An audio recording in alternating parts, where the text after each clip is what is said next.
السلام علیکم ورحمت الله وبرکاته. عرفان زاخیل سلامونه را لیږلي او د سلام نه وروسته لیکلي چې زه دوه پوښتنې لرم. لومړنۍ پوښتنه مې دا ده چې زما انا یا زما نیا وفات شوه. 9 ورځې مریضه وه، 45 لمنځونه یې قضا کړي دي. ډیره زیاته سخته مریضه وه، په 9مه ورځ وفات شوه. او دوهمه پوښتنه مې دا ده چې 2 کاله د مرض او د ضعیفتیا له وجې نه روجې خوړلې دي. د دې کفاره څومره او څنګه ادا کړو؟ د لومړنۍ پوښتنې په ځواب کې دې باید ووایم که چیرته له کوم مسلمان څخه که هغه ورونه وي یا خویندې وي د شرعي عذر له وجې څه لمنځونه قضا شي، نو تر جوړېدو وروسته به د هغو لمنځونو قضایي خامخا راوړي. خو که چیرته په همدې مرض کې انتقال وشي، وفات شي، یو مور ده ډیره سخته مریضه ده، په همدغه مرض کې د دې نه څه لمنځونه پاتې شول، وفات شوه، یا یو پلار دی ډیر سخت مریض دی، په همدغه مرض کې وفات شو، څه لمنځونه ترې پاتې شو، نو شرعا بیا له داسې مریض څخه لمنځونه ساقطیږي او د فدیې او د داسې نورو د ورکولو ضرورت بیا نشته دی. علامه ابن عابدین الشامی په رد المحتار کې په 2م جلد کې په 9 صفحه کې باب الصلاة المریض کې لیکي فلو مات ولم يقدر على الصلاة،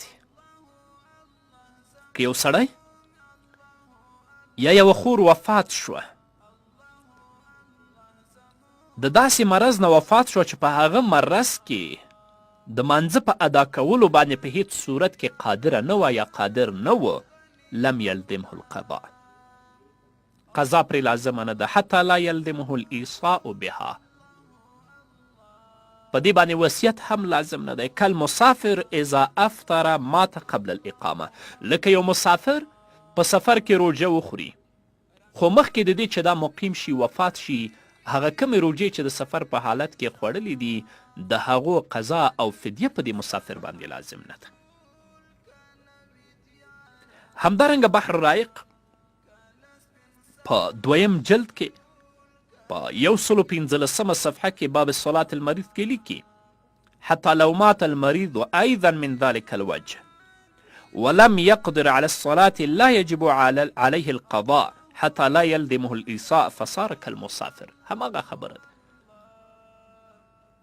نو که یو ورور سخت مریض وي یا یو خور سخته مریضه وي چې هغه د مانځه په ادا کولو باندې په هیڅ طریقه قادر نه وي، نو که په داسې مرض کې د داسې مور او د داسې ورور نه لمونځ پاتې کیږي، د همدغو مانځه فدیه په ورثه باندې نشته دی.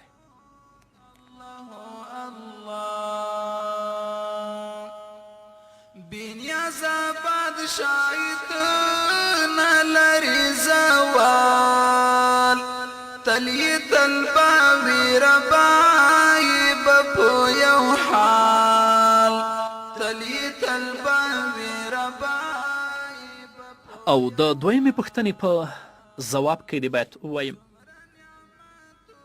که یو پلار سپینګیری وي د روجو د نیولو توان نه لري، همدارنګه یوه مور بوډۍ وي د روژو د نیولو توان نه لري، نو د اسلام مقدس دین دې دواړو ته د روژو د خوراک اجازه ورکوي. خو څوک چې د دې ورثه دي یا یې پخپله چې څومره روژې دوی خوړلې دي د هغو فدیه به ادا کوي، ځکه دوی د قضا توان هم نه لري. دا یوه مسئله. او که داسې وي یو څوک مریض دی، د مرض په وخت کې دې روژې وخوړلې، یوه دوه لس شل یا ټوله میاشت، خو د دې مرض همداسې دوامداره و. دومره د صحت او د روغتیا حالت د مریض ته ونه رسېده چې د خوړلو روجو قضایي راوړي، وفات یې وکړه. چې وفات یې وکړه، د همدغو روجو فدیه یې هم په ورثه باندې نشته. اما که ده 20 روجې خوړلې وي، 10 ورځو دپاره دا جوړ شه چې د هغو روجو قضایي راوړي، بیا یې هم ونه نیولې، وروسته د دې وفات شه، د دغه 10 بیا پرې لازم ده، د نورو نشته. بحر رائق 2 جلد کې 283 صفحه کې فصل فی العوارض، په دې کې او خلاصة الفتاوا په لومړني جلد کې 262 صفحه کې کتاب الصوم کې لیکي: ولا قضاء ان مات علیهما. دا د کنز عبارت دی. وروسته د دې صاحب د بحر رائق لیکي: ای ولا قضاء علی المریض والمسافر اذا مات قبل الصحة والإقامة لأنهما لم يدركا عدة من أيام أخر فلم يوجد شرط وجوب الأداء فلم يلزم القضاء. قيد به لأنه لو صح المريض أو أقام المسافر ولم يقضي حتى مات لزمه الإيصاء بقدره وهو مصرح به في بعض النسخ المتن لوجود الإدراك بهذا المقدار. دا هغه څه و چې مخکې ما د پښتو ترجمه تاسو ته ولوستله، په دې هیله چې د خپلې د پوښتنې ځواب دې ترلاسه کړی وي. الله الله زمون الله الله ټول صفات دي تعالی رای غنی مولا. الله الله زمون الله الله الله الله زمون الله الله رنگ پرنگ دنیا لري رنگ پرنگ نظام کله سپین سحر شي ټول کله ویتیار مقام کله سپین سحر شي ټول کله ویتیار مقام ستوري لمر سپوږمۍ څومره کړي دنیا رڼا